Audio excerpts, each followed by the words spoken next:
그러면 저희 유정근 원장님 모시고 원장님 인사 말씀 한번 듣도록 하겠습니다.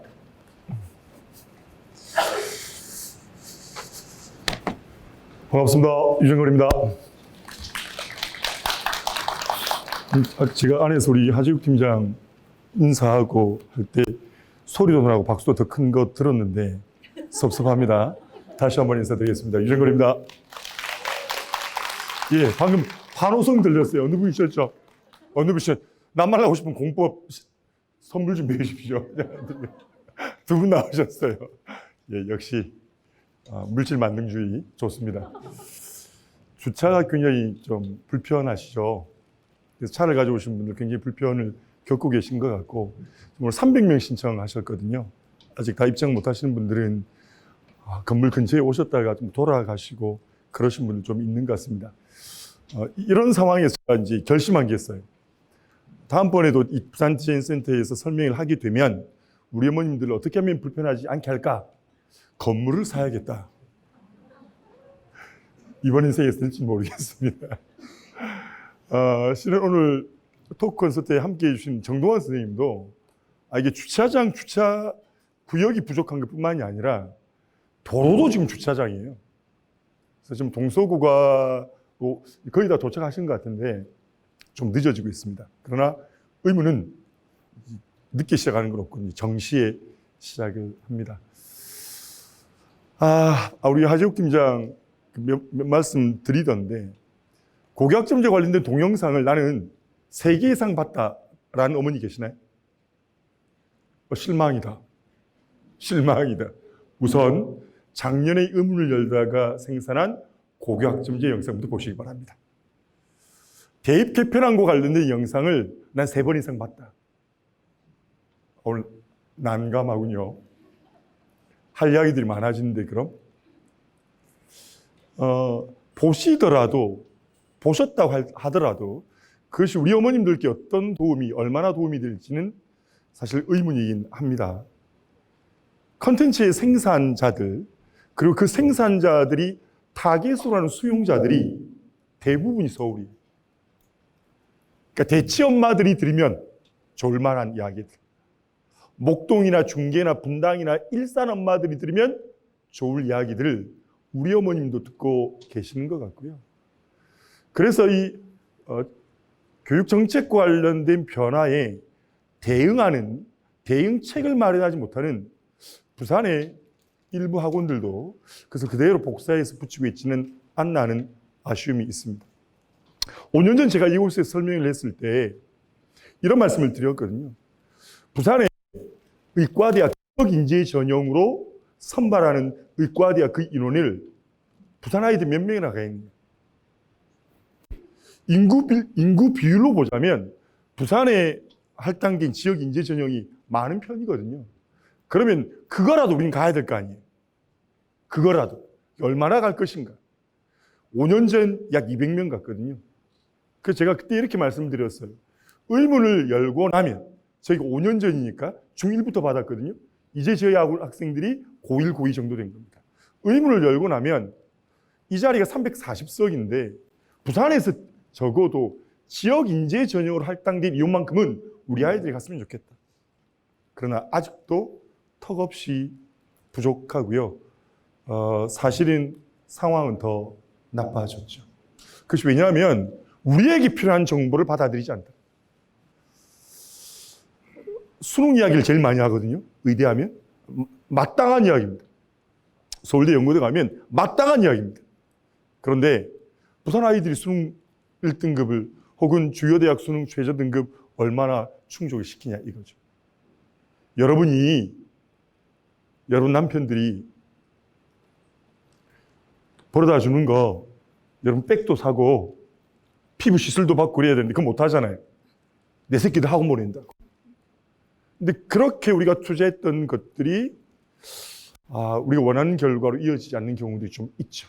그래서 오늘 저희가 이야기할 것, 작년에 그 김홍중 올가교육 대표가 그랬잖아요. 제 설명회 때 그랬거든요. 학생부 종합전형은 서울 아이들이 아니라 지방 아이들을 위한 전략이다. 근데 반대로 이야기하거든요, 대부분이. 지역에서. 그래서 오늘 그런 이야기들을 하겠습니다. 이제 시작할게요. 자, 우리 박성훈 대표를 소개하겠습니다. 박 대표님.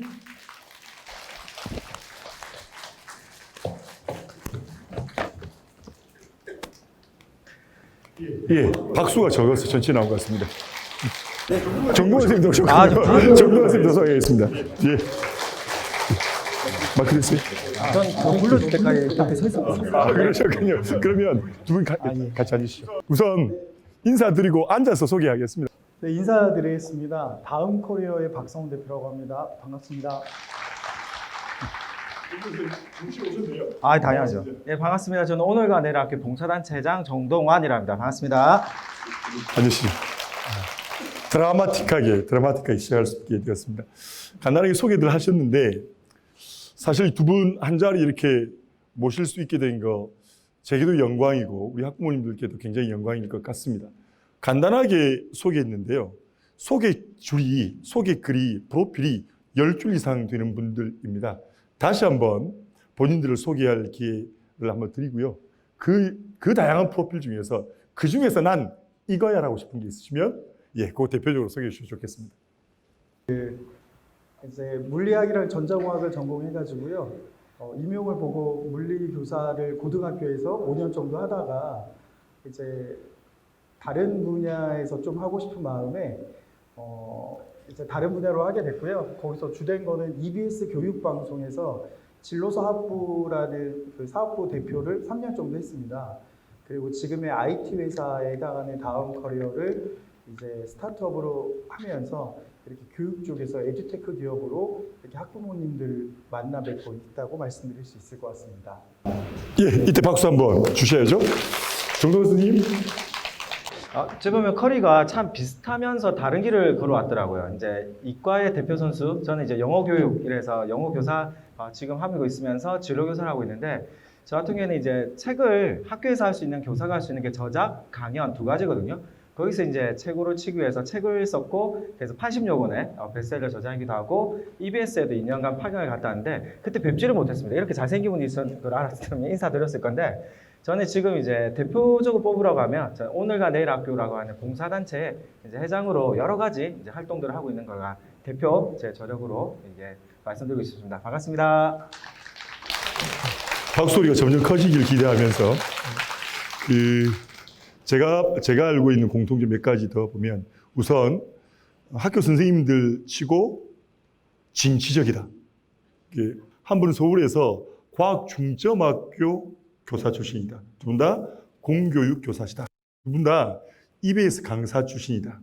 그리고 두 분 다 고교학점제 핵심인 진로 전문가다. 그리고 교육을 공교육과 사교육의 경계를 나누지 않고 교육의 외연을 확장시키는데 지대한 뜻을 갖고 계신 분이다. 이런 분들입니다. 다시 한번 박수 부탁드립니다. 예, 고교학점제 이야기부터 좀 풀어갈게요. 얘를 진로라는 키워드를 한번 풀어주실 수 있겠습니까? 굉장히 이거 사실 제가 쉽게 물었지만 굉장히 어려운 거거든요. 이 어려운 질문을 어떻게 간단명료하게 설명해 주신지 기대해 주십시오. 선생님. 기대는 안 하는 게 좋을 것 같고요. 그래야 이제 만족도 높아지거든요. 두 가지인 것 같아요. 첫 번째는 뭐냐면 고교학점제는 우리 학생들이 원하는 과목을 주도적으로 듣게 해서 학생들이 이제 주도성을, 오늘 제목이 주도성이지 않습니까? 주도성 높이는데 이건 이제 공교육에서 아이디얼하게 말하는 것이고, 진학적인 측면은 대학교가 원하는, 특목자사고가 원하는 과목을 골라서 전략적으로 어떻게 들을 것이냐. 진학적으로 봤을 때는 고교학점제 같은 경우에는 같이 말하면서 한번 같이 해볼게요. 이거 우리끼리 얘기할 게 아니라 같이 한번 얘기해볼게요. 상위권. 좀 크게 같이 해요. 상위권. 도전.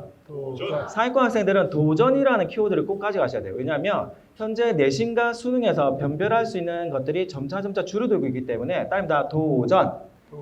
과목 도전도 기본이고요. 그리고 활동 자체의 도전들이 기본적으로 보기 때문에 보시면 되겠고, 중위권 같은 경우에는 따릅니다. 전략.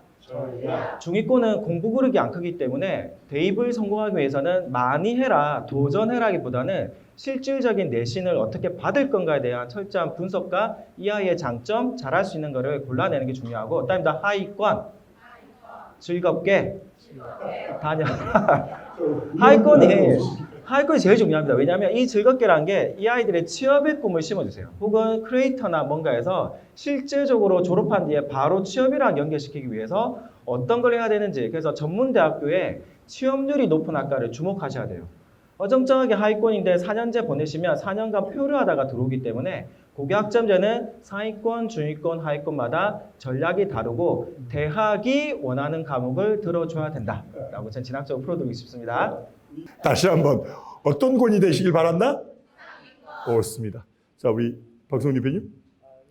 진로에 대해서 말씀드리면 그 고교학점제는 진로라는 부분에서 그 전과 굉장히 많이 달라진 게 학부모 입장에선 가장 어려운 포인트입니다. 어떤 거냐면 우리가 대학 가거나 우리가 공부할 때는 공부를 잘하는 1등급에서 9등급 구간 안에서 1등급, 2등급 안에 모든 것들을 걸고 그걸로 대학을 가는데 전혀 문제가 없었어요. 근데 고교학점제는 뭐냐면 내 아이가 5등급 체제로 바뀌면서 어떤 계열이 맞는지 그 계열이 설정되어 있지 않으면 절대 그 뒤를 나갈 수 없는 진학 앞에 필수적으로 붙는 진로라는 부분이 고교학점제의 진로 개념적 변화라고 이해하시면 좋을 것 같습니다. 중엔 선택에 대한 개념은 있으실지 모르겠는데 이 위계에 대한 의미가 개념이 없으실 수도 있어요. 위계가 사실 굉장히 중요한 거 아닙니까? 그 부분 좀 설명해 주셨으면 좋겠고, 우리 정동환 선생님께서는 문과계열 최상위권 아이들이 희망하는 경영학과의 아이들의 선택과 위계에 대해서 좀 안내해 주셨으면 좋겠습니다. 예, 제가 답변 드리기 전에 이렇게 토크쇼 형태로 진행하는 게 너무 오랜만이어서요. 되게 색다르면서 좋고, 두 번째는 조명이 꺼져 있으니까요. 저희 학부모님 이렇게 바라보는 게 너무 무서워요.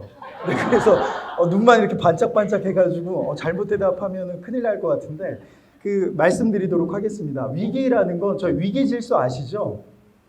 위기질서가 있는 것처럼 생물 1을 들어야 생물 2를 들을 수 있고 생물 1을 들으면 물리 2를 못 듣습니다. 이런 게 위계 과목인데요. 예를 들어서 지금 머릿속에서 우리가 원래 고등학교를 다녔을 때는 주어진 시간표 안에서 열심히 공부하면 이 친구가 뭐든 할 수 있었는데 지금의 위계와 선택은 어떤 걸 얘기하냐면 예를 들어서 해운대 고등학교를 갔어. 해운대 고등학교는 고급 수학이나 심화 수학이 있어. 근데 다른 고등학교를 갔더니 고급 수학이나 심화 수학이 없어요. 안 깔리는 거지. 그렇게 내 아이가 어떤 고등학교를 가서 무엇을 듣느냐가 내 아이의 이과적 성향과 이런 이과적 실력을 보여줄 수 있는 부분으로 위계 과목의 관리, 선택 과목의 관리가 그래서 되게 중요한 겁니다. 그래서 이런 것들이 잘 됐냐 안 됐냐가 하다못해 작년부터 서울대나 고대, 올해까지죠. 정시, 수능으로 가는 정시에 교과 평가가 반영이 돼요. 되게 중요한 겁니다. 그래서 그런 부분에 위계 과목이랑 선택 과목이라는 개념이 되게 중요하구나 이해해 주시면 좋을 것 같습니다.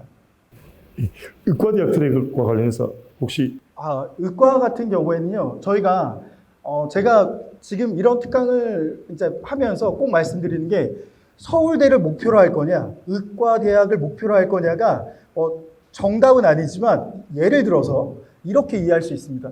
내 아이가 수학을 되게 잘해. 수학을 정말 잘하면 서울대를 갈 수가 있어요. 근데 의대는 수학 한 과목만 잘해서는 절대 갈 수가 없습니다. 의대는 4가지 열쇠가 필요해요. 예를 들어서 수학, 영어, 과학, 국어가 필요하겠죠. 근데 서울대는 열쇠 하나만 제대로 수학이 돼도 갈 수 있다는 겁니다. 그래서 의과를 보낼 전략적인 게 진로 안에서 언제부터 준비되는가 이것도 굉장히 중요하고요. 인서울에서 서울연고대를 보내는 걸 우리가 전략적으로 준비할 것이냐 이것들이 중등 때 준비된 친구가 위너가 될 수 있다고 생각합니다. 좋습니다. 정동원 선생님. 네, 일단 조금 우리가 중2랑 중3이 지금 요 용어 정의가 좀 다르거든요. 혹시 중3 손 들어와주세요. 중4 학부모님. 고등학교 학부모님. 고등학교 학부모님 적구나. 자, 중2 학부모님. 중2가 맞네요. 중1. 초등. 아이를 낳을 계획이 있다. 아직 많이 나오셔야 됩니다.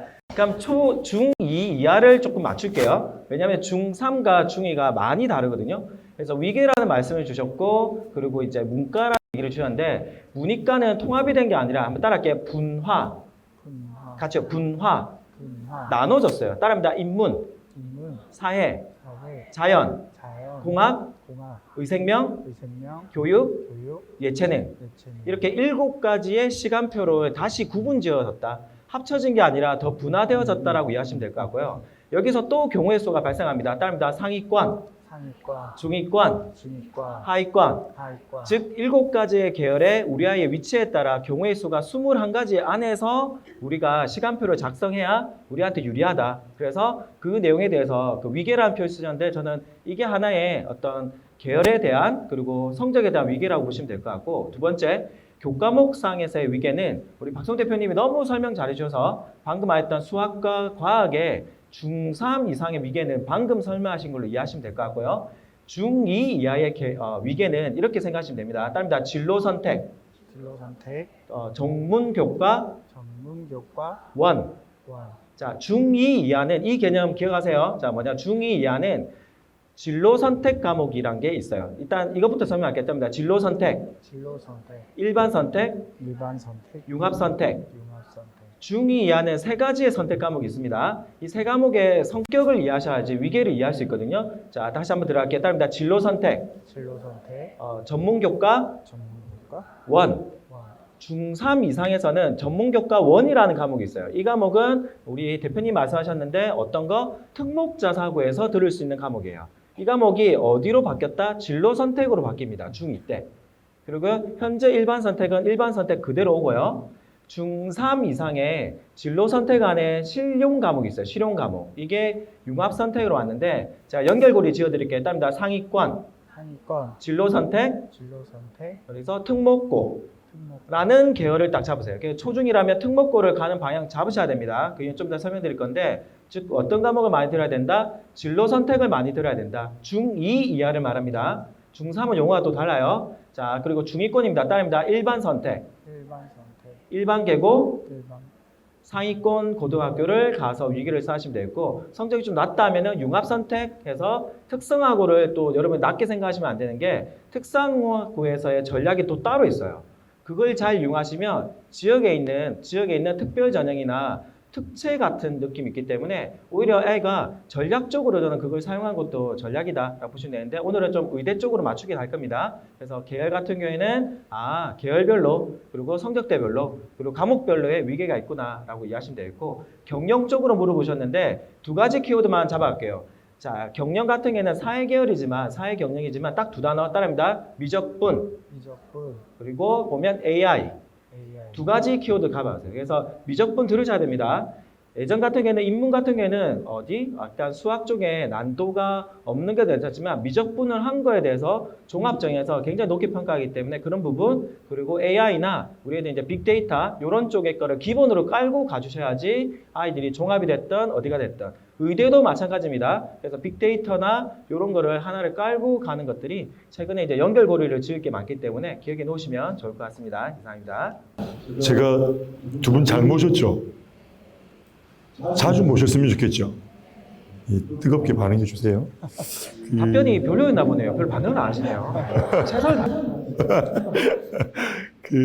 고교학점제 이야기를 할 때 대부분이 단위수가 학점으로 이행 정도만 이야기를 하고 그게 고교학점제의 모든 것이라고 잘못 이해하세요.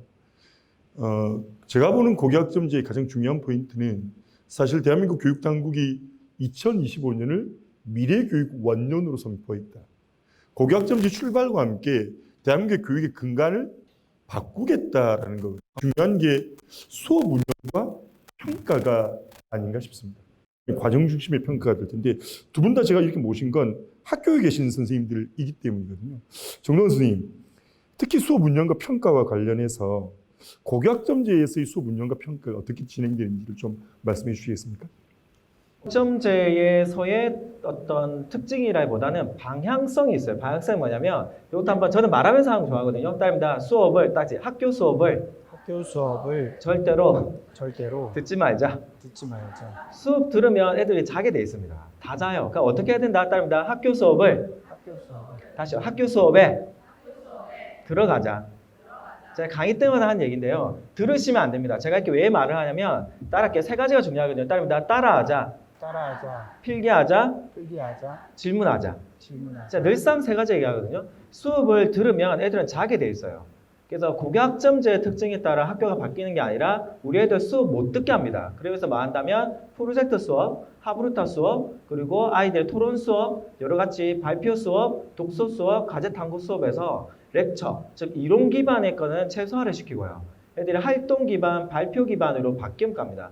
고교학점제에 맞추려고 하는 행동이 아니라 우리 애들 계속 자더라. 그러면 미래가 없다라고 해서 많이 바뀌고 있어서 수업 자체가 자꾸 참여하고 들어오는 이런 방식으로 바뀌고 있거든요. 하면 좋을 것 같고 예를 하나 들어보면 최근에도 저는 이제 진로로 이제 해서 진로 쪽으로 하다 보니까 어떤 교과의 활동을 많이 안 하지만 한참 할 때 최근에도 친구가 이제 외고에 있는데 수업 어떻게 하면 좋을지 자문을 좀 구해요. 제가 어떤 아이디어를 줬냐면 작년 같은 경우에는 아이들이 외고니까 이제 외국 사이트에 또 구글 같은 게 번역을 하잖아요. 그 번역했던 내용과 실제 나온 내용의 차이점을 분석해서 그 회사의 이 차이점을 보고해서 바꾼 거에 대한 기록을 남겼어요.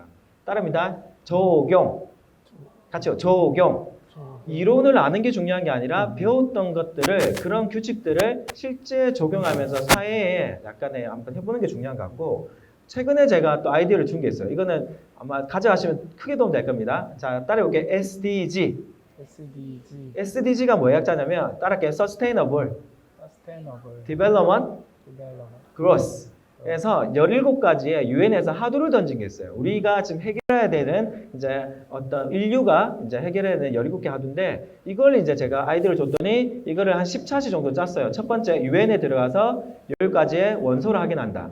그리고 팀별로 관심 분야를 갖는다. 그에 따라 애들 나누고 GPT에다가 어떻게 하는지 찾는다. 그에 대해서 각자가 나눈 뒤에 어떤 식의 문제 해결. 근데 큰 걸 할 수 없으니까 이거를 학교 안에서의 작은 사회에서 적용할 수 있는 걸 찾고 그에 대해서 이제 프로젝트를 각각 나눠서 한 뒤에 최근에 저희가 아이비리그 2를 갔거든요. 거기서 이제 가서 캠페인까지 연결시키는 거예요. 그래서 단순히 이론을 끝나는 게 아니라 어떤 하나의 실전적인 거, 실제적이어야 돼요. 하나고가 왜 5, 60명씩 보내냐면 따릅니다. 책 하나를 출간을 해버려요. 책 출간에 의미가 있는 게 아니라 한 분야에 진짜 깊게 들어가서 이론 그리고 실제 적용 그리고 그걸 통한 어떤 인사이트까지 끌어내니까 안 뽑을래 안 뽑을 수가 없는 상황을 만들었다. 그래서 깊이라는 건 그렇게 이해하시면 되겠습니다. 말이 너무 길어지네요. 여기까지 하겠습니다. 고교학점제 때문에 참여형 수업, 교실 개선하는 것이 아니라 교실 개선이 궁극의 목적이고 그것을 이루어가는 실천의 목표가 고교학점제 구현된 것이다라는 말씀드렸습니다. 여러분 특목고 자사도 우리 아이들 보내는 이유가 여러 가지 이유가 있지만 프로그램이 좋다는 거잖아요. 그렇죠? 그 프로그램 마음은 어떤 것들입니까? 방금 우리 정동원 선생님 말씀하셨던 그런 활동 우수형 아이들이 특목고를 자사고요. 우리 박성재 교수는 대입 편이라는 것과 관련해서 이 같은 수업의 운영, 이 평가가 어떻게 연결되는지 한번 말씀해 주시겠어요? 그 말씀하신 거 약간 정리해서 말씀드리면 지금 이 말씀이 뭐냐면 그 유니버셜 에듀케이션이라고 하는 국제교육의 흐름인데요. 실질적으로 이건 거죠. 고교학점제가 과연 왜 대한민국에 필요한 것인가? 이걸 이제 딱 짧은 워딩으로 정리하면요. IB 교육이라고 하는 인터내셔널 바칼로리라고 하는 자기주도 학습이라는 국제 공인 교육이 지금 국가마다 이게 들어가고 있는 거거든요. 근데 대한민국 나름대로 커스터마이징해서 들어오는 여러 가지 중 하나가 고교학점제일 뿐입니다. 제가 얘기하는 건 대학에서 IB 전형을 하냐 안 하냐 이게 중요한 게 아니고요. IB 교육이라는 것 자체가 원래 지금 이렇게 하고 있는 자기 주도적인 교육의 흐름 가운데 녹아들고 있는 거고요. 지금 이제 대학에서 평가를 할 때 질문하신 게 그러면 대학에 진학할 때 이제 평가 요소들이요. 지금 뭐 수능의 개편과 그리고 중2 밑에 학부모님들이 굉장히 많은데요. 9등급에서 5등급으로 바뀌었다는 건 너무나 많은 혁신적 변화가 뭐냐면 더 이상 내 자녀가 1등급이어도 1등급으로 우수함이 개런티되지 않아요. 왜냐하면 웬만하면 1등급 구간 안에 들기 때문에 인서울에서 예를 들어서 연대부터 홍대까지 15개 대학을 줄 세우게 했을 때 1등급 안에 못 들면 아마 지원조차 힘들지 않을까라고 예상을 합니다. 그러면 얘가 1등급인데 예를 들어서 목동에는 양정고등학교라고 하는 자사고가 있고요. 해운대라고 하는 고등학교가 있다면 같은 1등급인데 어떤 1등급이 더 우수한지를 대학교의 입학사정관 교수는 뭘 보냐면 거기 안에 있는 이 친구의 세부 능력 특기사항이나 아니면 정량화할 수 없는 정성적 평가의 관리가 되게 중요한데 우리가 그럼에도 불구하고 이런 걸 아니까 왜 자사고나 영과고라고 하는 영재고 과고를 더 보내려 하냐면 이런 정성평가의 관리를 일반고보다는 훨씬 잘하기 때문입니다. 제가 이 말씀만 드리면 그럼 과연 영과고나 자사고를 가는 게 의대에 유리하냐? 이거는 절대적이진 않습니다. 왜냐하면 우리가 해운대 안에서 부산 안에서 15개 대학 중 있어요. 서울에서 그러니까 대한민국에서 의대를 제일 많이 보낸 15개 고등학교가 있는데요. 그 15개 고등학교 중에서 부산에 있는 해운대고가 그 안에 듭니다.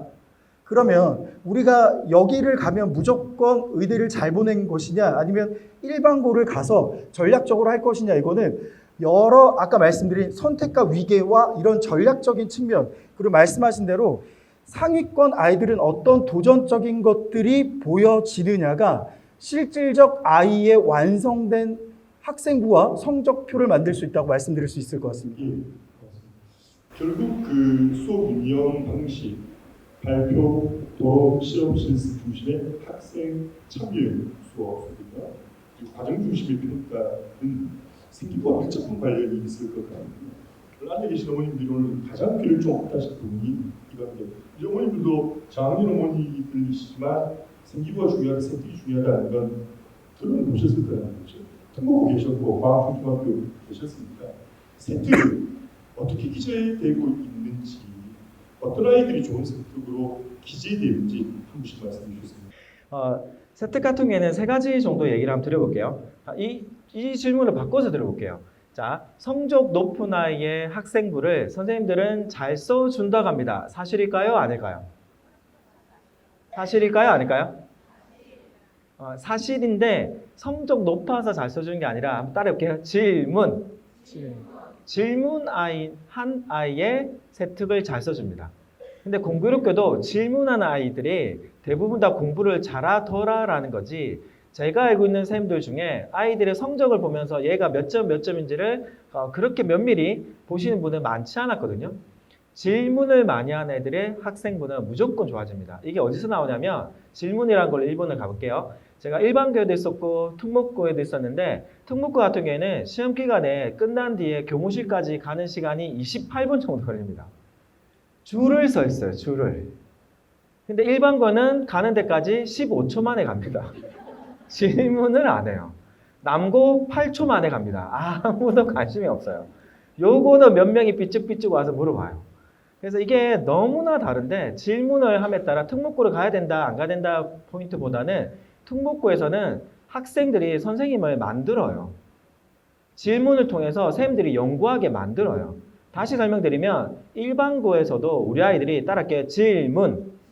질문을 많이 하면 선생님들은 연구하고도 남는 분들인데 안 해도 되게 만든 사람이 누구일까? 똑같은 교사인데 어디 가냐에 따라 사람이 달라지는 게 아니라 질문이 달라지더라. 요거를 꼭 껴가져서 그래서 집에서 초중 때 그럼 뭐 해야 되냐? 따라합니다. 수다를 진짜 많이 뜨시기 필요해서 이런저런 거 공부하러 갔다 온 거에 대한 얘기들 이런 것들 그러면 처음에 수다를 누구부터 시작해야 되냐면 부모님 먼저 수다를 걸어주시면서 그냥 엄마 오늘 갔다 왔는데 근데 오늘 갔다 온 얘기 아이한테 야 앉아봐 라고 막 얘기하면 애가 또 어디 갔다 왔냐고 싫어할 겁니다. 바로 얘기하지 마시고 오늘 너 도와주려고 오늘 갔다 왔다라고 얘기하시면 되는데 그러면서 이제 말을 걸면서 첫 번째가 질문을 끌어내는 거. 이 얘기를 왜 하냐면 학생부의 제일 핵심은 질문인 것 같아요. 너무 뻔하죠? 아니요. 이게 제일 중요한 것 같아요. 두 번째는 뭐냐면 그러면 좋다. 애가 질문을 하면서 알고 싶어졌다 했을 때 활동을 했잖아요.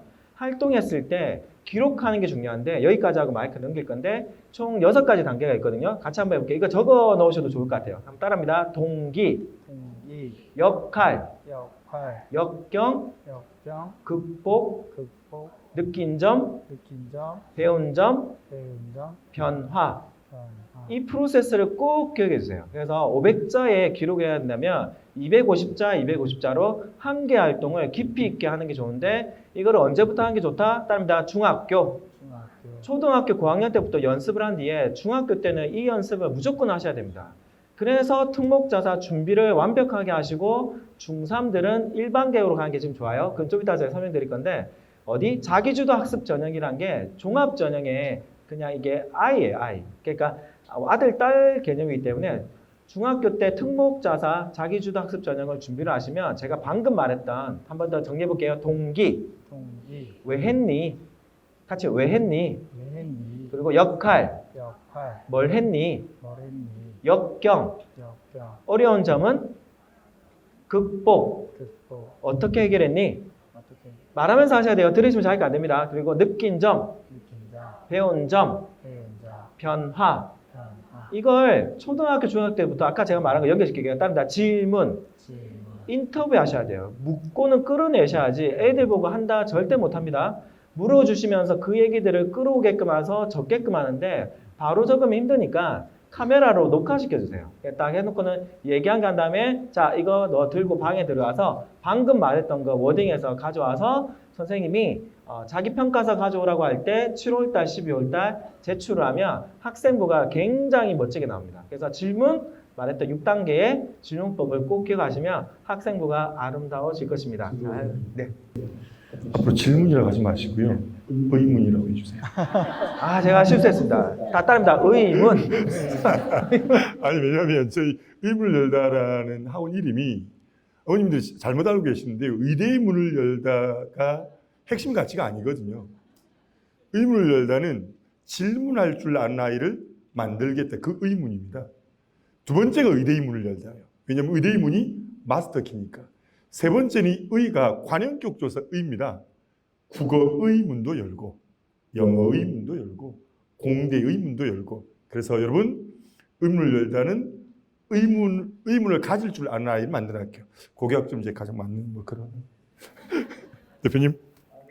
너무 설명 잘해 주셨는데 제가 드는 생각은 어머님들이 또 열심히 적으시더라고요. 그래서 아 좋았어. 이거 배운 대로 오늘 해야지 하고 집에 가서 바로 카메라 켜가지고 자녀를 앉히는 순간 약간 조서받는 느낌이 될 수 있으니까 조심하셔야 될 것 같습니다.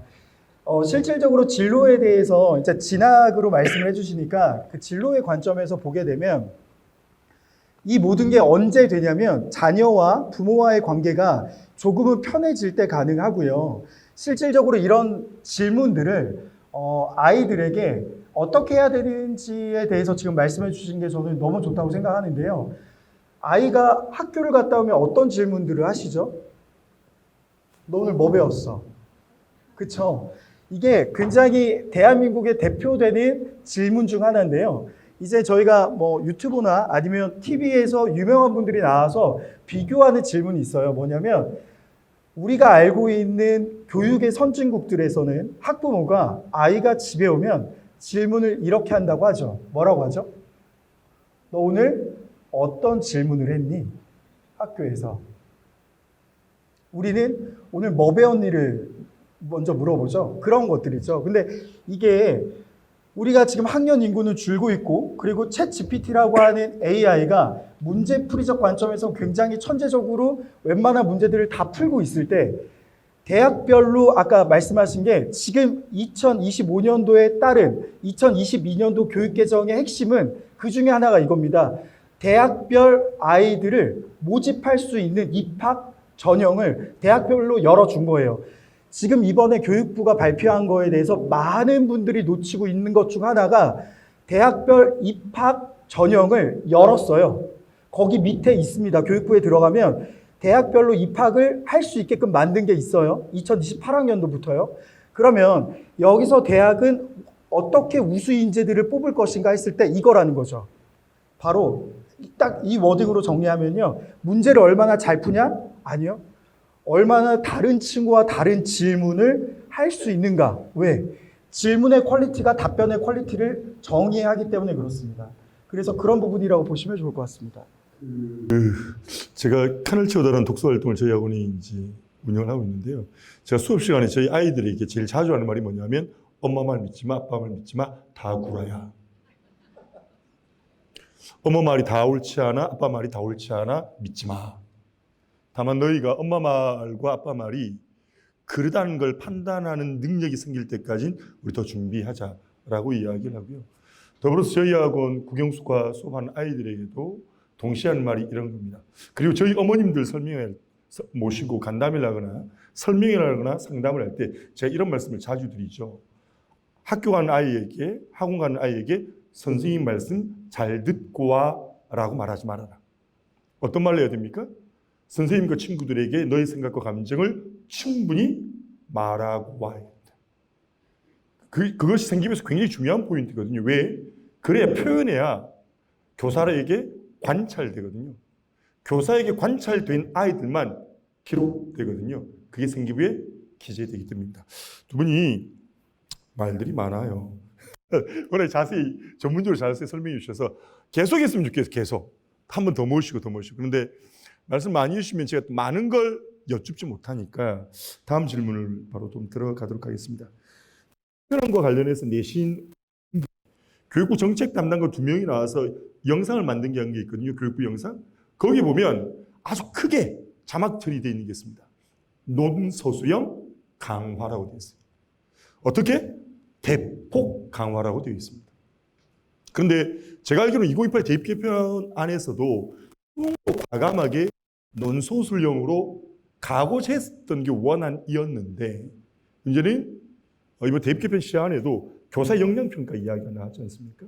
논소술형 평가 앞으로 어떻게 될 거라고 생각하시는지 두 분 견해를 좀 말씀해 주셨으면 좋겠습니다. 그 논서술형 같은 경우에는 이렇게 보시면 돼요.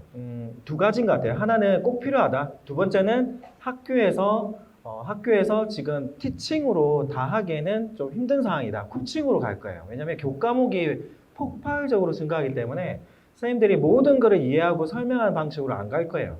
그러면 어떻게 한다? 수행평가. 수행평가가 아마 굉장히 더 중요해질 거기 때문에 수행평가는 객관식이 아니거든요.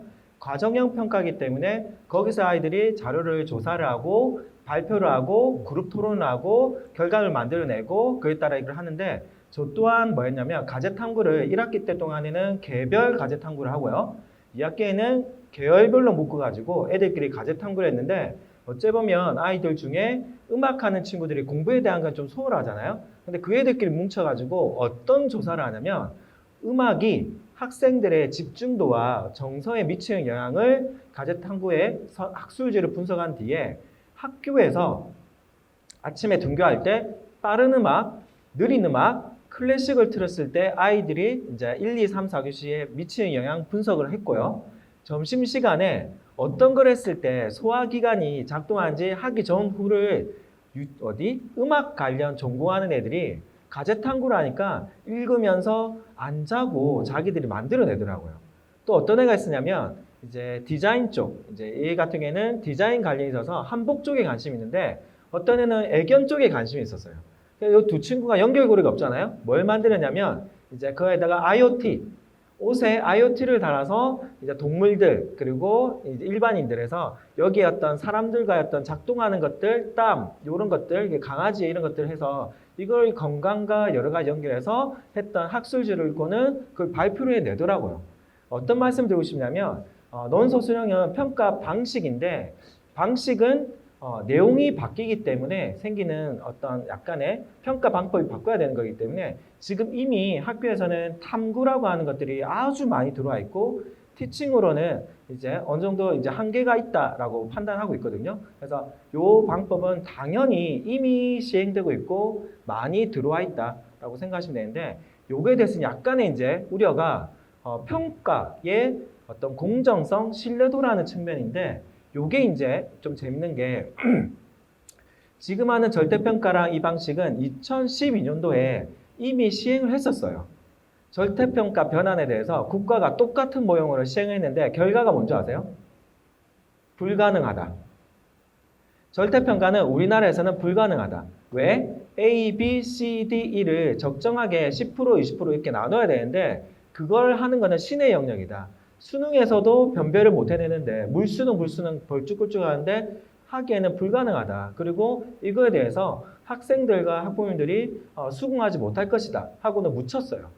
다시 15년 뒤에 다시 이렇게 이제 나왔는데 그래서 절대평가는 제가 볼 때 우리나라 정서상 어떤 정서냐면 선생님들이 객관화를 안 시켜요.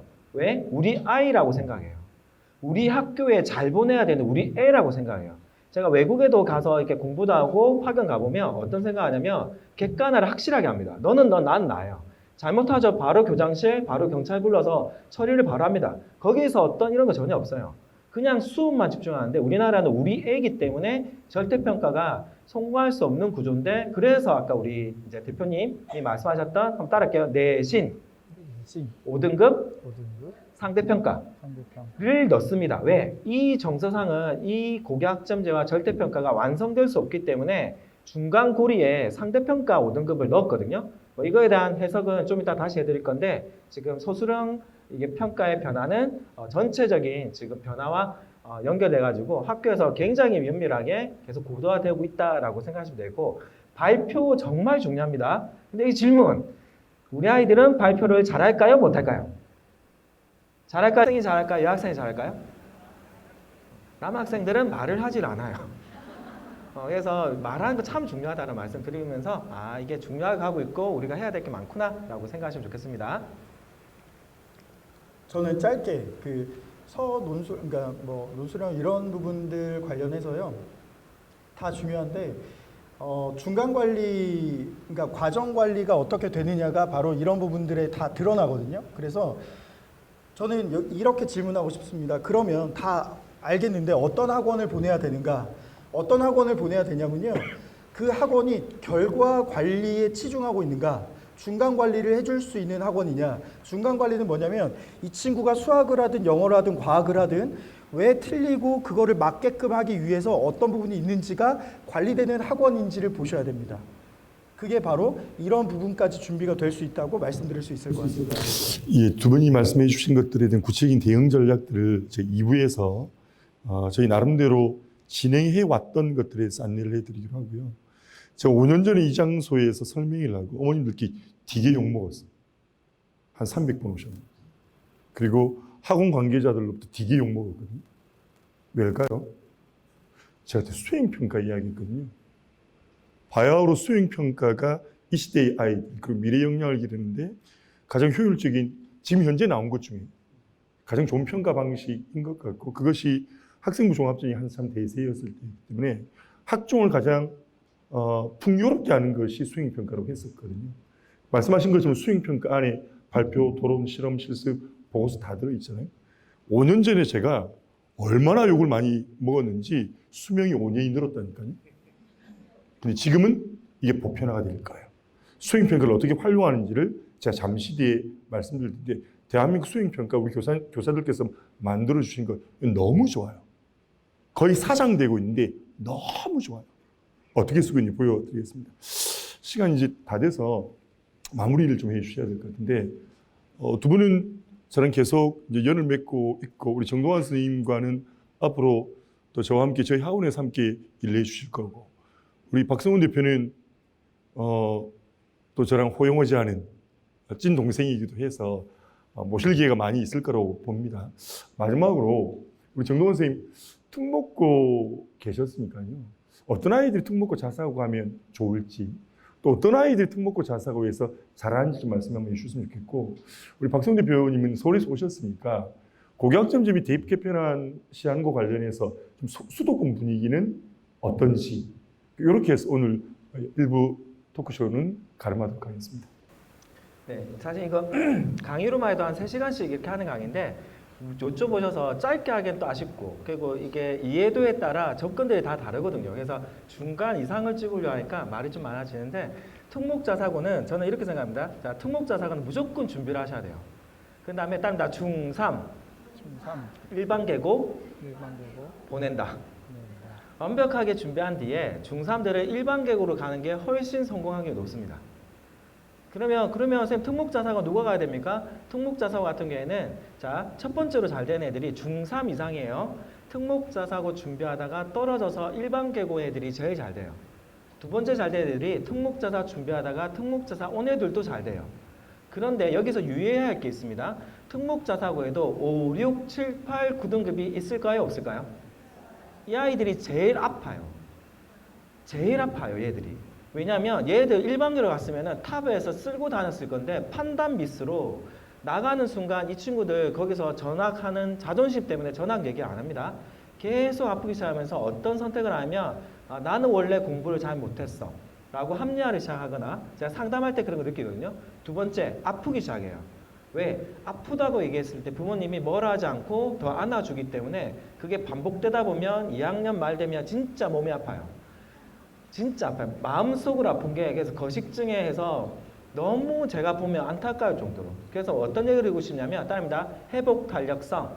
회복 탄력성. 자, 이걸 키워주는 교육을 하시는 게 좋고 아이를 보셨을 때 공부하라는 얘기를 한 적 없는데 나름 씩씩하게 한다.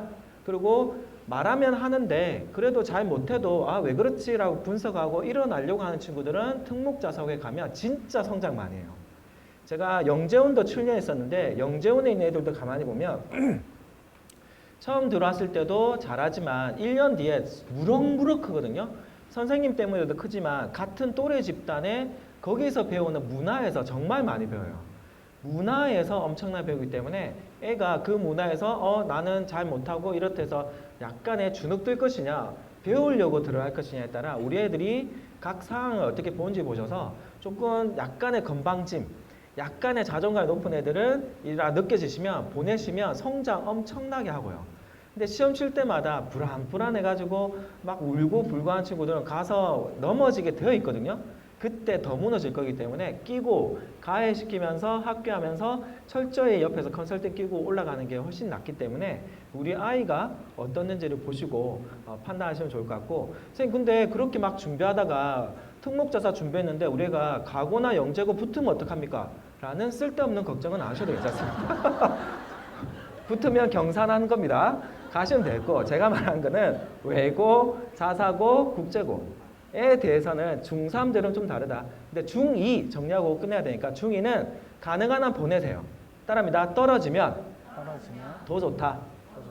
그렇게 그렇게 하면 가면 좋고 떨어져서 일반계로 가면 그 애는 전체적인 걸 쓸고 다닐 거기 때문에 꼭 목표 의식을 주시고 근데 아이가 공부 그르기 안 되는데 밀치시면 애가 너무 아파하기 때문에 아이를 보셔서 공부 그르기 되는지 혹은 뭔가 도전하려고 하는지를 보셔가지고 밀어 넣으시고 아니면 적정한 범위에 이기는 그래서 작은 성공 경험을 할 수 있는 계획을 부모님들이 잘 세워서 해볼만 하구나라는 느낌 공부 그릇이 있다라면 도전하는 느낌 해서 적절히 구분하시면 되고 이런 것들을 제가 이제 우리 원장님이랑 같이 저희 프로그램 만들게 있거든요. 이제 원에서 이제 에듀마스터라고 해서 이제 개별 관리 같은 것들을 하기 위해서 계속 협력 중이에요. 그래서 의문을 열다 진짜 좋은 학원인지는 모르겠지만 좋은 학원일 겁니다. 그래서 같이 여러 가지 오늘 인연이 닿은 걸로 해서 또 계속 뵀으면 좋겠다라는 말씀으로 제가 드린 말씀 가름합니다. 네, 저는 이제 목동이나 대치에서 학부모님들은 그러면 과연 어떻게 반응하고 어떻게 움직이시는지를 제가 뭐 다 정리해서 말씀드릴 수는 없는데 분위기 자체가 굉장히 빠르게 특히 중2 학부모님 밑으로는 중2, 중1, 초6 이런 학부모님들은 변해가는 이 교육 정책에 대해서 굉장히 민감하게 반응하려고 합니다. 그러니까 이게 보통의 변화가 아니구나라고 생각을 이미 하시는 분위기가 맞고요. 거기 안에서 그러면 아까 말씀드린 대로 결과관리만을 잘해주는 결과관리 중심 학원과 과정관리 중심 학원을 어떻게 구분해야 되는가 이런 여러 가지의 초집중된 분위기라고 말씀드릴 수 있을 것 같으면서요. 제가 알기로는 이 의문을 열다라는 학원 자체가 이미 예전부터 과정관리에 굉장히 특화된 학원입니다. 제가 의문을 열다를 이렇게 말씀드린다고 뭐 저희 대표님이 맛있는 거 사주시면 감사하겠지만 정말 의문의 열단에 그런 부분에 굉장히 잘 준비되어 있는 걸로 알고 있고요. 이미 그렇기 때문에 검증되어 있는 아웃풋과 결과치들이 보여지고 있다고 생각을 합니다. 그래서 만약에 지금 오늘 오셔서 이 학원에 대해서 기대하면서 맡기신다면 충분히 그런 부분의 결과를 기대하셔도 좋을 것 같습니다. 감사합니다. 네, 고맙습니다. 두 분 그냥 보내드리기 좀 아쉬웠어요. 오늘 두 분이 말씀하셨던 것 중에 우리 어머님들이 꼭 기억하셨으면 좋겠다라는 걸 질문 하나씩 하셔서 저희가 우리 정동원 선생님 그리고 저희 부원장님이 함께 공동 기획 집필한 나만 알고 싶은 공법이라는 책이 있습니다. 정가가 26,000원이네요. 우리 정동원 선생님 질문 하나 해주셔서 맞히신 분, 제일 먼저 맞히신 분, 정답 맞히신 분에게 책을 선물해드리고 우리 박성훈 대표께서도 질문 하나 해주시면 맞히신 분에게 선물 드리도록 하겠습니다. 자, 일단 나중에 강의 끝나고 제가 올 때 여기 보면 나만 알고 싶은 학생부 저 아이의 친구가 나왔습니다. 이 세 권을 제가 선물로 갖고 왔거든요. 그래서 나중에 드릴 테니까 나중에 질문하시면서 여기가 학생부에 대해 합격한 아이들 학생부가 고스란히 다 들어있어요. 그 요것도 제가 선물로 드리고 갈 거니까 잘 활용하시면 되겠고 나중에 드리고 갈게요. 제 질문은 오늘 전체 내용을 간통하는 딱 두 글자의 핵심이 있거든요. 이응 미음으로 끝납니다. 이응 미음. 네, 아우 제일 빠르셨습니다, 어머니. 앞에서 두 번째 줄. 야, 저 앞쪽에서 왼쪽에 왼쪽 예 맞습니다. 저 마스크 끼신 분. 네. 번쩍 드시더라고요. 좋습니다. 역시 민주주의. 좀만 크게 해주세요. 맞습니다. 박수 한번 해주시면. 너무 이게 어쩔 수 없습니다. 이게 오늘 컵스테이기 때문에 이렇게 비굴하게 해야 되는 게 제 강의였으면 절대 질문 안 합니다. 근데 진짜 질문 중요하고요. 질문. 그래서 근데 질문하라 하면 안 합니다. 따릅니다. 수다. 예열해야 됩니다. 예열을 위해서 우리 애들이 뭘 궁금해하고 나는 어떻게 살고 있고 멋지게 사는 게 뭔지 야 멋지게 살아야 돼 라는 얘기를 멋지게 보여주시면서 10년 뒤에 우리 애가 어떤 삶을 살지 계속 그리면서 그런 수다를 뜨시면 지금 뭐 해야 되는지는 자연스럽게 풀릴 거라고 생각합니다. 그 길에 다양한 의문들이 잘 풀릴 거라고 생각합니다. 감사합니다.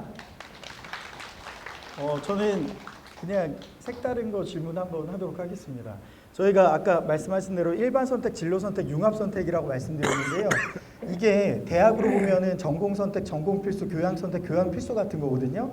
이 과목의 개수가 몇 개일까요? 대략. 손 들고. 네, 정면. 네, 먼저. 앞줄에 있는 분 네. 공부를 열심히 하셔. 몇 개일까요? 아니요, 왼쪽. 네. 네. 12개. 훨씬 많습니다. 정답 230개입니다. 네, 진로 선택, 융합 선택 이렇게 일반 선택의 과목 개수가요. 아까 말씀드린 대로 230개가 돼요. 그래서 저희가 이렇게 많은 선택 가운데 선택을 잘하는 게 내 아이의 서울대를 보내는 지름길이다라고 생각하시면 좋을 것 같은데 서울대 너무 멀어서 생각해 본 적이 없어요? 그래도 한번 생각을 꼭 해주십시오. 멀더라도 그래 너가 정 간다면 좀 보내주시도록 또 해보시고요. 어쨌든 오늘 이렇게 해서 뵙게 돼서 너무 반가웠습니다. 감사합니다. Hello world, wake me up to another good morning, time to go.